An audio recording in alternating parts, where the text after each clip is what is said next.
Ces feuilles de vigne portent les traces d'une météo capricieuse. Après le gel du printemps et les fortes pluies de l'été, le mildiou s'est invité dans le vignoble. Cette vigneronne sait déjà que le millésime 2021 ne sera pas le plus abondant. Je me satisferai de tout ce qui pourra rentrer en cuve.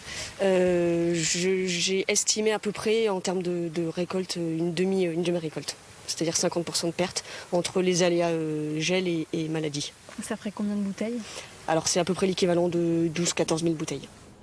Sur ces 6 hectares de vignes, Marie-Hélène Denis produit depuis 2019 uniquement du vin bio, un pinot noir, un gamay ou encore un chardonnay. Des vins fruités, mais moins forts en alcool cette année, car le soleil a tardé à paraître. C'est vrai que ces derniers jours ont été particulièrement beaux et chauds, donc ça a été très bénéfique à l'évolution de la maturité du raisin.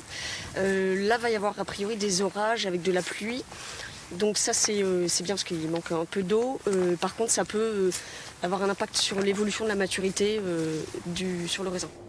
En conséquence, dans le domaine des gabis, les vendanges ne devraient pas débuter avant 2 ou 3 semaines.